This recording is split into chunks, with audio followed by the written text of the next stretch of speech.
Olá, boa noite. Cassiano Bittencourt pela Visão do Estrategista. Hoje, primeiramente eu gostaria de começar falando aí do nosso Instagram, porque o pessoal começou a pedir o Insta e começou a se inscrever e me seguir no Insta. E aí eu comecei hoje a fazer uso daquilo justamente aí para fazer um acompanhamento mais intraday. Então eu ainda estou vendo como é que a gente vai fazer o uso daquela ferramenta, mas de qualquer forma tá lá, é o @investir com sim tudo junto. Eu vou botar aqui embaixo aparecendo. De qualquer forma, quem quiser ir se inscrevendo, hoje eu já coloquei ali umas operações que eu estava fazendo durante o dia, então acaba que é mais um recurso aí para a gente se comunicar, né? Seguindo, a gente está falando hoje do resultado do primeiro trimestre de 2019 da Ômega Geração. Eu peço, como essa é uma história de continuidade, essa é uma história de uma empresa que está seguindo aí um caminho promissor, eu peço que vocês deem uma olhada no vídeo do quarto trimestre de 2018. Esse vídeo está no dia 26/3, como resultados Ômega Geração quarto trimestre de 2018. Então eu dou uma paradinha aqui para que vocês vão olhar lá, porque lá tem muito mais detalhes e aí vocês vão ter justamente essa ideia de continuidade. Então, paradinha. E a gente continua, espero que vocês tenham visto o vídeo. Quando eu falo continuidade, do que eu estou falando, né? A empresa vem aí numa vertente de forte crescimento e ganho de qualidade. A gente vê isso como? Quando a gente olha ali o EBITDA desse trimestre, frente ao primeiro trimestre de 2018, a gente vê um crescimento de 44%, atingindo ali 102,7 milhões, e mesmo assim com esse crescimento forte, a gente vê uma adequação ali da operação, quando a gente vê que a margem, mesmo com esse crescimento, não tem nenhum tipo de perda ali, né? A margem atinge 78,8%, que é um ganho ali de 0,3% aproximadamente, frente à margem do primeiro trimestre de 2018. Então o que isso indica para a gente? Isso indica que a empresa está crescendo com qualidade, conseguindo ali ajustar esses ativos novos que ela está adquirindo e colocar eles na operação da forma que a empresa opera, de uma forma muito tranquila e conseguindo sempre ali não perder a capacidade de operar bem os ativos com esse crescimento. Além disso, a gente vê que ela novamente conseguiu se manter ali numa posição tranquila, mesmo com a diversidade dos ventos no Piauí e no Maranhão, que a gente vê ali continuam bem abaixo da média histórica. Então a empresa aí conseguindo novamente lidar com a diversidade, e a gente vê também a forma deles de atuar, com grande parte da produção energética já contratada, mais ou menos nos mesmos moldes que a gente falou no vídeo do quarto trimestre de 2018. Então, assim, o que a gente tem para analisar nesse período aqui, né? Que são os pontos diferentes e os pontos que chamam a atenção. Primeiramente, as novas incorporações, né? Que a gente deve ter esse ano. A gente tem ali uma capacidade de produção energética que deve mudar de 744,7 megawatts nesse momento para, até o final do ano, 1.144,9 megawatts. Então, assim, é um aumento considerável, é um delta de 54% até o final do ano. Isso deve, com certeza, com o tempo se refletir aí no preço da ação, muito positivo para quem tiver comprado. Isso daí se dá por duas operações, basicamente, né? A incorporação da Suruá, que deve acontecer aí no segundo trimestre de 2019. Então, essa incorporação tem aí a adição de 303 megawatts para a capacidade da Ômega, e além disso, a gente tem lá uma região de baixa correlação de ventos quando a gente trata de Assuruá e os deltas, então isso deve melhorar a consistência dessa operação e a gente deve ver a empresa sofrer menos com um portfólio mais diversificado por causa de, eventualmente, numa região ou em outra, a gente ter aí ventos abaixo da média.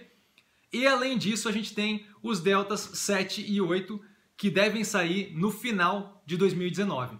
E eles devem adicionar aí uma quantidade de 97,2 megawatts. Então, com a Suruá saindo no segundo trimestre, no final ali do segundo trimestre, e os deltas saindo no final do ano, a gente tem aí que a empresa deve chegar no final do ano com um aumento de 54% da capacidade de geração de energia, o que é absurdo, né? É ótimo. É justamente a continuidade da qual a gente está falando.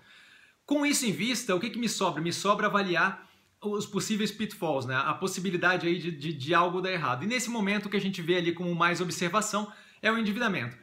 O que a gente vê quando olha para o endividamento é uma geração de caixa operacional ali de 59 milhões, que ajuda a mitigar o crescimento desse endividamento com a aquisição de novas operações.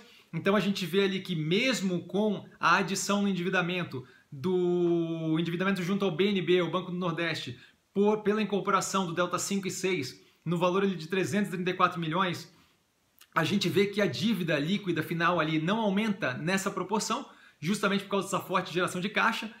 Então, isso é super positivo.